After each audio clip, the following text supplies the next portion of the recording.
Okay welcome back to another video and हम लोगों ने डिस्कस कर लिया था रेशो को और it's the time to discuss the proportion. I really hate calculation so I want कि हम लोग साथ पढ़ेंगे साथ करेंगे तो it may get easy with the passage of time. Okay, let's have a view on the proportion. The expression the equality of two ratio is proportion. Simply जब आप अपने दो ratios को लेते हो, I can't hold these two things together. Now it's okay. जब आप दो ratio की this is 1/3 and this is 2/6 equality ले लेते हो तो that is proportion. So this is what equality of two ratio. The product of the extremities is equal to the product of the mean for any proportion. The way from example will be 1:2 is equal to 2 where the mean are 3 and 2 and the extremes are 1 and 6. अच्छा इसमें ये बता रहे हैं कि अगर हम कहते हैं कि 1:3 है और इसको हम ऐसे रिप्रेजेंट कर रहे हैं कि दिस इज़ 2:6. अब मैं आपको एक चीज़ यहाँ पे समझाना चाहती हूँ, ठीक है.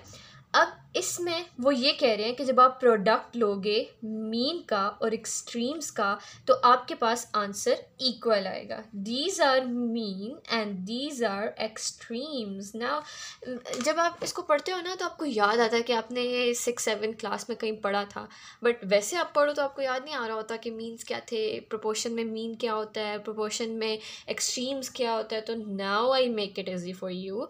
Means are these and extremes are these. Whenever you multiply 3 into 2 and 1 into 6, you are going to get the same answer. This is 6 and this is also 6. Furthermore, the numerator of one fraction equal to the product of its denominator and other fraction. अब ये मसला है, ठीक है, कि numerator को जब आप दूसरे फ्रैक्शन की डिनोमिनेटर से मल्टीप्लाई करते हो तो you are going to get the same answer. मतलब क्रॉस मल्टीप्लाई जिसको हम बोलते थे, तो तब भी आपके पास आंसर क्या आएगा, सेम आएगा. अच्छा, अब ये चीज़ तो यहाँ तक हो गई ना, लेकिन अब हम लोग इसको यूज़ करने लगे हैं to find the missing concentrations. I hope it will suit here. Yes, okay, now we are going to solve for the missing something. अब ना इसमें जब हम proportion की बात करते हैं ना तो हमारे पास दो तरह की proportions होती हैं, ठीक है.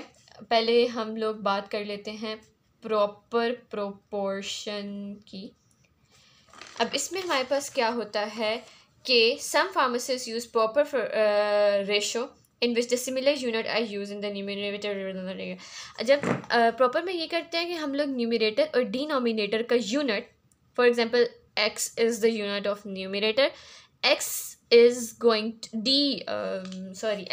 to be the unit of denominator. मतलब दोनों का unit अगर same है तो उसको हम बोलेंगे कि this is proper fraction proper ratio. okay, अब इसमें हमारे पास क्या है कि we are going to solve this for a cough syrup, और ये हमें बताते हैं कि if 240 ml of a cough syrup contain 480 mg of dextromethorphan hydrobromide, then what mass of the drug is contained in the child dose? 1 teaspoon. अब हमने मसला ये आ गया है कि हमने child dose कैलकुलेट करनी है. That is hard, I guess.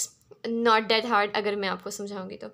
अच्छा, अब यहाँ पे 250 ml कफ सिरप में 480 mg आता है, तो वी कैन राइट 250 ml में 480 mg आ रहा है. नाउ वी आर गोइंग कि हमारे पास एक 5 ml टी स्पून आपने देनी है. टी स्पून के अंदर 5 ml होते हैं और टेबल स्पून के अंदर 15 ml होते हैं. You just have to write the concentration in a way कि हमारे पास 240 ml के सामने 480 आ जाएगा और 5 ml के कितनी होगी तो ये हमने यहाँ फाइंड करना है. अब आप क्या करोगे, इसको मल्टीप्लाई करोगे और सॉल्व करोगे. आई नो ऐसे आपको समझ नहीं आएगा, तो हम इसको आसानी से कर लेंगे, आसान तरीके से कर लेते हैं. हमने कहा 240 ml जब आप एक बड़े बंदे को देते हो that is equal to 480 mg. अब there is the difference of the body weight and the body physiology of a child and the adult. You want to calculate कि अगर आप 1 टेबल स्पून दोगे तो उसमें कितनी मेडिसिन आएगी. This is a way to write. जो पता है उसके सामने उसी की डोज लिखोगे and then you have to calculate the other. अभी आपने लिख लिया. Now it's time to the cross multiply these. So simply you have to 240 into x and 248 into 5. इनको आप मल्टीप्लाई कर लोगे एंड ये x हमने फाइंड करना है. इन दोनों को आपने मल्टीप्लाई कर लेना है and divided by 240 and you have to solve for it. मेरे पास कैलकुलेटर नहीं है तो x का आपके पास आंसर आ जाएगा विच इज़ 10 mg. तो हम लोग इसको चेक कर सकते हो. I guess it's enough for this. Proper ratio हमने पढ़ ली कि क्या होती है. अगर न्यूमिनेटर और डिनोमिनेटर जैसे ml है तो ये अगर सेम होगा तो ये प्रॉपर में आएगा, और अगर ये डिफरेंट हो जाता है तो वो फिर आता है दूसरे में. बट फार्मासिस्ट यूजली इसको यूज़ करते हैं. जैसे में नज़र आ रहा है ये आसान है. तो नेक्स्ट वीडियो में हम नेक्स्ट स्टडी करेंगे. इससे पहले हम रेशो वाली रिकॉर्ड कर चुके हैं. अगर आपने वो नहीं देखी तो जाके वो भी देख लें. And do subscribe to my channel ताकि मैं मोर फ्रीक्वेंटली वीडियोज़ को अपलोड कर सकूँ.